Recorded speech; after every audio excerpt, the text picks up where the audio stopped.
Hi, this is our pre-reading lecture for our articles by Sconce and Razologova, and we'll be talking about the ideas of radio, nation, and community. Okay, so we'll talk a little bit about the political context where we see American radio developing, which is this era that's referred to as the Progressive Era leading into the Great Depression. And then we'll talk about radio in relationship to ideas of community and ideas of nation, and then I'll give you a few questions and ideas to keep in mind as you get into our readings for this week. Okay, so what's the Progressive Era? So one of the things that characterizes this kind of turn of the 20th century moment is this outward commitment to these ideals of democratic access, efficiency, and the development of community identity and community values. And we'll talk about, the contradictions therein as we move forward. But what we are beginning to see here is this commitment to a desire to create a common culture or a public culture.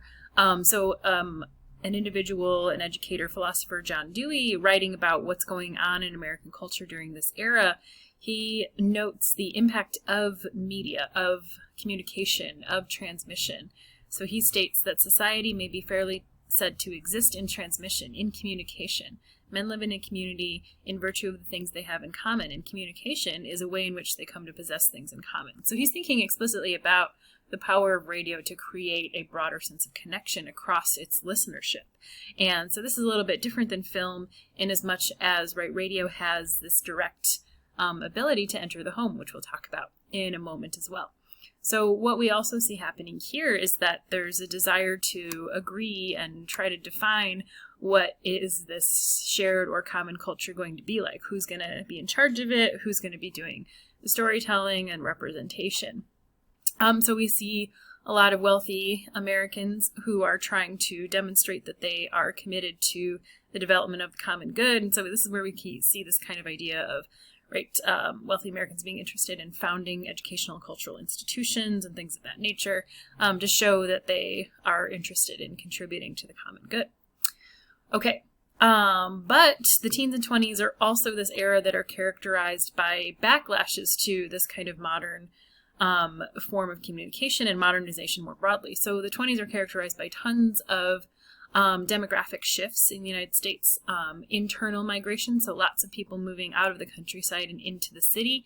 And we also see that there's large-scale immigration from both Europe and Asia into the United States in this era as well.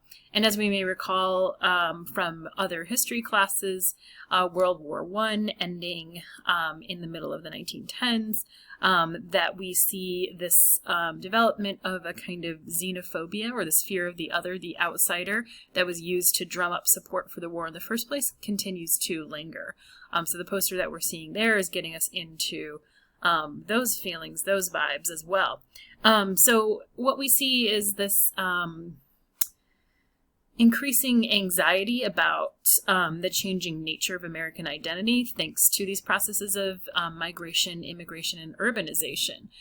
So we see that there are these limits put on immigration during this era as well, that we see legislative action taken at the federal level that prohibited all immigration from Asia in 1924. And at the same time, we see this the expansion of the right to vote for women in 1920. So it's this really contradictory era. So it's a good way to think about it. There's both this kind of push towards modernization and the expansion of rights for some, but then there's also these really destructive and racist backlashes that also characterize the teens and 20s. So on that note, organizations who were against integration, against immigration, against this idea that American identity is being changed by new groups and changes to society. So hate groups such as the Ku Klux Klan were revived during this era. And in particular, we want to think about how the release of the film, The Birth of a Nation, released in 1915, served to inspire this reinvigoration of the hate group, the KKK, as a kind of response to this perception that America is being transformed. It's becoming too diverse and too modern. Prohibition of alcohol is also something that happens in the 1920s as well. And the prohibition of alcohol is associated with this associated with this prejudice against immigrants from Southern and Eastern Europe who are associated with cultures of drinking. And so part of this prohibition of alcohol is attempting to return the United States back to its Puritan roots, right? AKA its kind of white Anglo-Saxon Protestant roots. Okay, so the 20s are really wild. All right. And as we know, the 20s are paving the way to the Great Depression, which we could think about as one of the defining economic events of the 20th century. So the 20s, not only are they a really contradictory era in terms of politics, they're also characterized by a really wild era of economic speculation in which people are like, oh, the stock market only goes up. And so I'm going to take on the biggest risks in the world, and I'm not going to worry about it because the stock market only goes up. And so investors at banks kind of got swept up in this frenzy and ignored a ton of very real warning signs about this coming crash, this coming economic slowdown, including the rising consumer debt, including the slowdown in car sales and construction. And so what we see happening in October of 1929 is that the stock market crashed and the U.S. is set into a Great Depression that would last until the 1940s, essentially. So when we're thinking about this era, there is this perception that we want to keep in mind as we get into our readings for this week that it was institutions, right, banks and elites at banks that tanked the American economy. And so there is a distrust in institutions and a distrust in authority during this period as well. Okay, with good reason, right? It's like, well, how did this happen? Unscrupulous bankers. Okay, so in 1933, the United States gets a new leader, Franklin Delano Roosevelt, and he famously runs with his New Deal promise to attempt to help the nation recover.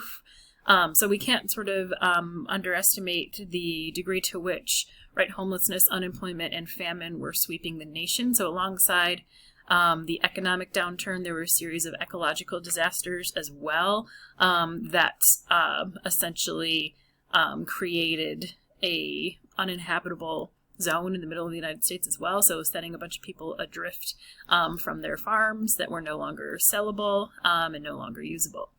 So Roosevelt's plan to help the nation recover had three different aspects to it. So relief, so kind of meeting the physical needs, whether it's food or shelter for the unemployed and poor. Recovery of the economy to normal levels. This is what the Works Progress Administration is part of. So the federal government employed tons and tons and tons of unemployed Americans to build infrastructure like roads, schools, libraries, etc.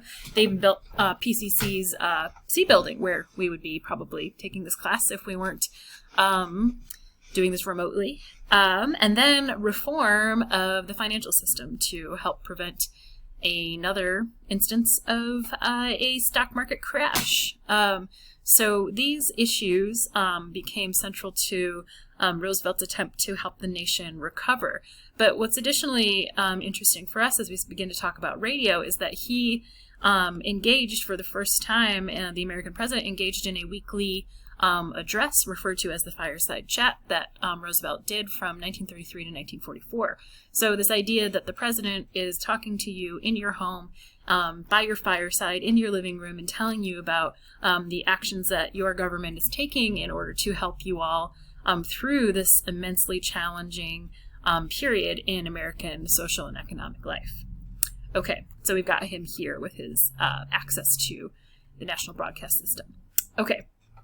So, as we noted when we were talking earlier about what's going on in the political culture of the 1920s, there is this contestation or this anxiety about how to define Americanness, right? And so the era in the 20s and 30s are characterized by these kind of mixed political activities, right? The rise of labor unions and this kind of concern about racially motivated violence, the rising power of women in the United States, this perception that violent crime is on the rise, right? This is a very conflicted era that is putting more pressure on national media to define what we mean by American. It's where we get this idea of the American melting pot, which we'll talk about a little bit when we get together. Okay, so just kind of keeping that idea in mind, we'll see how radio fits into this conversation about figuring out what is Americanness during this hot mess of an era that we're talking about. All right. So one of the ways that Americanness came to be talked about is through the ideal of becoming a consumer citizen. So this idea of assimilation, which is to say assimilation is adopting the cultural and social and economic practices of a new context. So this idea that consumerism is the route through which you assimilate, the route through which you adapt to a new setting, that if you are going to become a good American, you're going to become a good consumer, is the argument that's being put forward during this era as well, that the marketplace is how you access the promise of being in the United States. So instead of thinking about traditional cultural values about your ethnic or religious identity, you are turning to the marketplace. So a great example of that is, say, I'm Polish, so maybe I would traditionally wear my Polish dress that my grandmother embroidered, but if I was going to assimilate, I would go to Sears and buy a shirt that my neighbors have, right? So this idea that I'm going to shed my ethnic specificity in order to assimilate, in order to blend in and not be culturally specific, but rather adhere to, right, this kind of idea of the marketplace being the way through which I participate in American culture and society. Okay, so I'm getting rid of my ethnic specificity and adopting this idea that the market offers an identity for me. Okay, so keeping in mind this idea of the consumer citizen, we want to think about how the radio begins to serve as this place where we experience ourselves as part of a nation. So this historian and theorist Lauren Berlant, she suggests that Americans experience themselves as national through public accounts of what is important about them. And so in that way, a nationally scaled medium like radio becomes super important. So what stories are being told to the entire country via radio tell us who and what matters in this country. Okay, so then what we also want to think about is that this is always a point of struggle and a point of conflict, right? As we talked about in terms of film and representation, this translates to radio as a medium that becomes a major part in doing the work of defining and redefining citizenship and telling us what it means to be part of the United States. So radio becomes kind of a national pedagogy or a syllabus for how to participate in American culture. Okay. So, right, the crazy thing about radio at this time is that everyone's listening to the same networks across. There's no local radio during these first couple decades of radio's existence. It's nationally scaled. So many of the broadcasters are on the East Coast, but they're broadcasting to Tulsa, Oklahoma, Austin, Texas, Los Angeles, California, and Portland, Oregon. Everybody's listening to the same stuff, right? And so that really kind of solidifies this idea of us being a nation that's unified by our media consumption practices.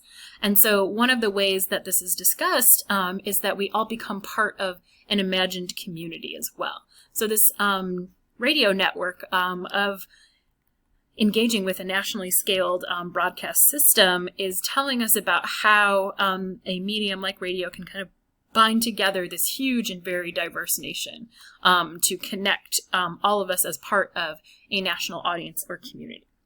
Okay, so when we're thinking about the entry of radio into the home, it's this idea that the public sphere is now entering the private sphere of the home.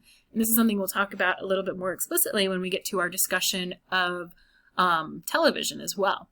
So one thing we want to think about is how do we see these ideas of the public and private sphere playing out in terms of our contemporary relationship to media. So we'll talk a little bit about that as we move forward this week. Radio is promising a lot. It's promising national, physical, and linguistic and cultural unity.